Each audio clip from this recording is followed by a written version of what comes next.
যেমন 1908 সালে সাইবেরিয়ার মধ্যে যেটা পড়েছিল জঙ্গলে, সেটা 750 কিলোমিটার পর্যন্ত আওয়াজ শোনা গিয়েছিল এবং সাইবেরিয়া থেকে ইউরোপ পর্যন্ত আকাশ আলোকিত হয়েছিল 1 সপ্তাহ ব্যাপী। এবং হিরোশিমায় যে অ্যাটম বোম আমেরিকা নিক্ষেপ করেছিল সেই ধরনের 1000 অ্যাটম বোমের সমান ছিল সেই পাথরের আঘাতটা, 1000 হিরোশিমা অ্যাটম বোমের সমান। সুবহানাল্লাহ। তো আল্লাহর এসব অ্যাস্টেরয়েডের আক্রমণ কত ভয়াবহ আপনারা চিন্তা করতে পারেন। তো সেটা আসতেছে সামনেই, অচিরেই আসবে। আলোচনা করব বিষয়টি যেহেতু অত্যন্ত অত্যন্ত গুরুত্বপূর্ণ এবং খুব দূরে নয়, কাছাকাছি কোনো সময়ে যে কোনো বছরে সেটা সংগঠিত হয়েই যেতে পারে এমন অবস্থানে আমরা আছি, যেটা সব কিছু স্টাডি করলে বিশ্ব সৃষ্টি প্রাকৃতিক পরিবেশ পরিস্থিতিগুলো অবজার্ভ করলে, কোরআনকে হাদিসকে সামনে রাখলে এবং মানব জাতির হাল পরিস্থিতিকে সামনে রাখলে এটা ক্লিয়ার হয়ে যায়। তো যেই পাথরবাহী কোটি কোটি পাথরবাহী নক্ষত্র বায়ুমণ্ডলে ঢুকে পড়ে মিনি কিয়ামত ঘটিয়ে দেবে, বিশেষ করে অপরাধী সভ্যতার সর্বনাশ করে দেবে, তো এই ধরনের ঘটনা কি অতীতেও ঘটেছিল? হ্যাঁ, অতীতে বহুবার ঘটেছিল। যেমন সূরা মুহাম্মদ আয়াত নাম্বার 10 আল্লাহ তাআলা বলছেন, আফালাম ইয়াসিরু ফিল আরদি ফায়ানজুরু কাইফা কানা আকিবাতুল লাযিনা মিন ক্বাবলিহিম। তারা কি পৃথিবীতে বিচরণ করে না? তাহলে তারা দেখতো তাদের পূর্ববর্তীদের অর্থাৎ অবিশ্বাসীদের পরিণতি কি হয়েছিল। দাম্মারাল্লাহু আলাইহিম ওয়ালিল কাফিরিনা আমসালুহা। আল্লাহ তাদের সব কিছুকে চুরমার করে দিয়েছিলেন। ওয়ালিল কাফিরিনা আমসালুহা, এবং সর্বকালের অবিশ্বাসীদের জন্য এ ধরনের পরিণতি অপেক্ষমান রয়েছে। এই শেষ কথাটা বলে এই যুগে যারা আল্লাহকে বিশ্বাস করে না, আল্লাহকে বাদ দিয়ে বিশ্বের সব কিছুর দণ্ডমুণ্ড নিজ হাতে যারা পরিচালনা করতে চায়, এই আয়াতের শেষাংশ এদেরকেও সামিল করে নেওয়া হয়েছে। ওয়ালিল কাফিরিনা আমসালুহা, অবিশ্বাসীদের জন্য অতীত অবিশ্বাসীদের ধ্বংসের মতোই ধ্বংসের বিধান রয়েছে আল্লাহর কাছে। দেখুন, অনেকগুলো আয়াতে এই ধরনের অ্যাস্টেরয়েড এবং পাথরের আক্রমণে, এই ধরনের গ্রহের আক্রমণে সভ্যতা ধ্বংসের কথা আল্লাহ বলেছেন। যেমন আল কোরআনের 11 নম্বর সূরার 94 নম্বর আয়াতে আল্লাহ বলেছেন, ওয়া আখাযাতিল্লাযীনা যালামুস সাইহা ফাআসবাহু ফি দিয়ারিহিম জাসিমিন। যারা জুলুম করেছে তাদেরকে মহানিনাদ আক্রান্ত করেছে, গ্রাস করেছে। তারা তাদের ঘরের মধ্যেই মুখ থুবড়ে পড়ে থাকলো প্রভাত বেলায়। গোটা জাতি নিজ নিজ গৃহেই ডেড বডি হয়ে মুখ থুবড়ে পড়ে থাকলো। এই পরিণতি অবশ্যই আকাশ থেকে কোনো সে ধরনের গ্রহাণুর আক্রমণে সংঘটিত হয়েছে বলেই বর্তমান বিজ্ঞানের যুগে আমরা বুঝতে পারি। অন্য কিছু হতে পারে, আল্লাহু আ'লাম। তবে এই ব্যাখ্যাটাই সবচেয়ে বেশি জ্ঞানের আলোকে যৌক্তিক এবং প্রামাণ্য। কওমে লূতের ধ্বংসের ব্যাপারেও আল্লাহ তাআলা একই কথা বলেছেন 15 নম্বর সূরা 73 নম্বর আয়াতে, ফাআখাযাতহুমুস সাইহাতু মুশরিকিন। প্রভাতের আলো যখন প্রস্ফুটিত হচ্ছিল তখনই মহানিনাদ, মহা বিস্ফোরণ তাদেরকে পাকড়াও করেছিল। ফাজআলনা আলিয়াহা সাফিলাহা ওয়া আমতারনা আলাইহিম হিজারাতাম মিন সিজ্জিল। আমি তাদের সেই এলাকার নিচু অংশকে উঁচু অংশ বানিয়ে দিলাম, মানে একবারে উল্টিয়ে দিলাম, আর পোড়া পাকা মাটির পাথর তাদের উপরে বর্ষণ করলাম। মুস্তাদ আহমদ বর্ণিত একটি হাদিসে এই যুগ সম্বন্ধে রয়েছে, লা তাকুমুস সাআতু হাত্তা তুমতিরাস সামাউ মাতারা। কিয়ামতের আগে আকাশ পাথর বৃষ্টি বর্ষণ করবে। এগুলি এক একটা পারমাণবিক আক্রমণের সমান। এগুলি সাধারণ পাথরের আক্রমণ না, দুর্নিবার গতির কারণে এই প্রস্তর স্টেরয়েডের আক্রমণগুলো এক একটা অ্যাটম বোমের মতো বা তার চেয়ে বহুগুণ শক্তিশালী হয়। যেমন 1908 সালে সাইবেরিয়ার মধ্যে যেটা পড়েছিল জঙ্গলে, সেটা 750 কিলোমিটার পর্যন্ত আওয়াজ শোনা গিয়েছিল এবং সাইবেরিয়া থেকে ইউরোপ পর্যন্ত আকাশ আলোকিত হয়েছিল 1 সপ্তাহ ব্যাপী। এবং হিরোশিমায় যে অ্যাটম বোম আমেরিকা নিক্ষেপ করেছিল সেই ধরনের 1000 অ্যাটম বোমের সমান ছিল সেই পাথরের আঘাতটা।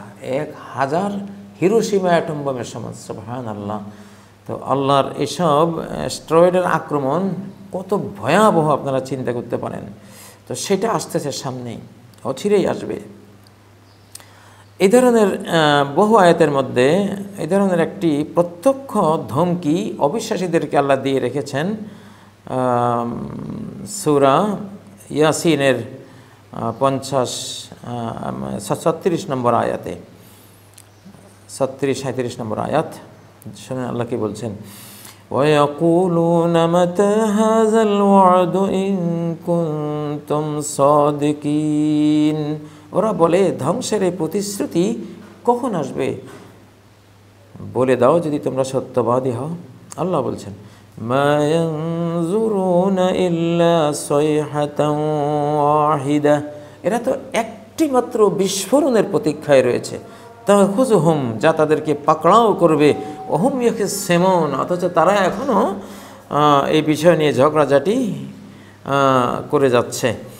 ফালা ইয়াস্তাতিউনা তাওসিয়াতান ওয়ালা ইলা আহলিহিম ইয়ারজিউন।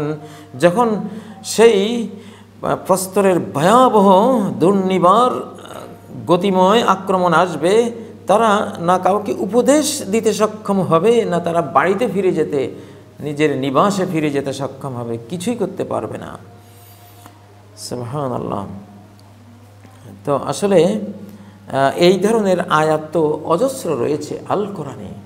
আমরা প্রায় 15টির মতো সাহাবী তাবিনদের বক্তব্যে এই শেষ জমানার এই আক্রমণের আল কাউকাব জুজ্জানাব, বিলিয়ন বিলিয়ন পাথর নিয়ে যেই গ্রহ, যে নক্ষত্র ছুটে আসবে, তার আক্রমণের কথা আমরা পাই। হাদিসগুলোর সনদ অনেক ক্ষেত্রে দুর্বল, কেউ বানোয়াটও বলেন, কেউ মিথ্যাও বলেন। যে যাই বলেন, এগুলো হলো আংশিক অবজারভেশনের ফলশ্রুতিতে আসা কথা। আংশিকভাবে, বিচ্ছিন্নভাবে যারা শুধু ওই হাদিসগুলোকে দেখবে, তার কাছে মনে হবে যে এটা তো সহি না। কারণ আসলে এগুলো কোনো শরঈ বিধানের হাদিস তো না, এগুলি কোনো ফিকহের হুকুম আহকামের হাদিস না, এগুলো কোনো ওযু, গোসল, নামাজ, রোজা, হজ, যাকাতের আহকামের সাথে সম্পৃক্ত হাদিস না। তো আহকামের সাথে সম্পৃক্ত হাদিসগুলির শ্রোতা অনেক পাওয়া যায়, বর্ণনাকারী হাজার হাজার পাওয়া যায়। সেগুলো আমরা সহি ছাড়া আমরা গ্রহণও করি না। কিন্তু এই যে বিষয়টি, এগুলি কোনো ফিকহি আহকামের হাদিস না, শরিয়ার কোনো বিধিবিধান সম্বলিত হাদিস না। এগুলো জানার কিউরিয়াসিটি খুব কম মানুষের মধ্যেই থাকে।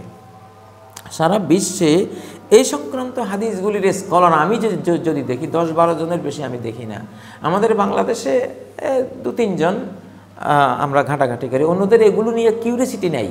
এটা সর্বকালেই ছিল। এই জন্য এগুলো যেহেতু কতগুলো সংবাদ, ভবিষ্যৎবাণী, ইনফরমেশন, এগুলোর সনদ সহি কিনা এটা খোঁজার কোনো প্রয়োজনই নেই। এগুলো একটা দুর্বল সনদে আসলেও যথেষ্ট, কারণ এগুলো যাচাই করার জন্য বিশ্ব বাস্তবতা আমাদের সামনে রয়েছে। এসব সংবাদ যখন বাস্তবে সত্য হয়ে আমাদের সামনে আসবে, তখনই বুঝে যাব যে সংবাদগুলো সত্য ছিল। আর যেটা সংগঠিত হবে না, বাস্তবায়িত হবে না, আমরা বুঝবো যে ওটা মিথ্যা ছিল। তাহলে এগুলো তো যাচাইয়ের মূল সুযোগ সামনে রয়েছে। এজন্যই ইনফরমেশন বিষয়ক সূরা নামের 67 নম্বর আয়াতটি আমাদের সামনে রাখলেই ক্লিয়ার হয়ে যাবে। এই হাদিসগুলি নিয়ে অনেকেই মন্তব্য করেন, হাদিসটি দঈফ, হাদিসটি বানোয়াট, হাদিসটি মিথ্যা, এটা সেটা। এগুলি হলো আংশিক পর্যালোচনা। মানে বিচ্ছিন্ন পর্যালোচনা। কিন্তু যদি এইসব কোরআনিক এসব ভবিষ্যৎবাণীকে কোরআন থেকে আরম্ভ করে ধারাবাহিকতার সাথে অতীত, বর্তমান, ভবিষ্যতের সিলসিলায় এনে আমরা বিবেচনা করি, তখন দেখব যে এই হাদিসগুলির সাথে কোরআনের আয়াত, অজস্র আয়াত জড়িয়ে আছে। কোরআনের অজস্র আয়াতের সাথে অনেক ইতিহাস, অনেক জাতির উত্থান পতন জড়িয়ে আছে। এগুলিকে সিলসিলাওয়ার মানে একটা সিরিজে এনে যদি একটার পর একটা ক্রমধারায় আমরা সাজিয়ে বিন্যস্ত করে আমরা পর্যালোচনা করি, তখন দেখব যে এগুলি কতটা সত্য। তো সংবাদের ক্ষেত্রে যেটা মূলনীতি আল্লাহ বলেছেন, লিকুল্লি নাবাইম মুস্তাকাররুন ওয়া সাওফা তা'লামুন। এর আগের আয়াতটি হলো ওয়া কাযযাবা বিহি কওমুক। কোরআনিকে, সংবাদকে, ইনফরমেশনকে, ভবিষ্যৎবাণীকে তোমার জাতি কুরাইশরা, কাফেররা মিথ্যা প্রতিপন্ন করছে। ওয়া কাযযাবা বিহি কওমুক, আল্লাহ বলছেন ওয়াহুয়াল হক, অথচ এটা বাস্তব। কিন্তু তারা ইনফরমেশন তো এখন তো নাই, ভবিষ্যতে আসবে, এই তাদের যুগে সংগঠিত হচ্ছে না বিদায় তারা অস্বীকার করে যাচ্ছে, কিন্তু এটা একদিন সংগঠিত হবে।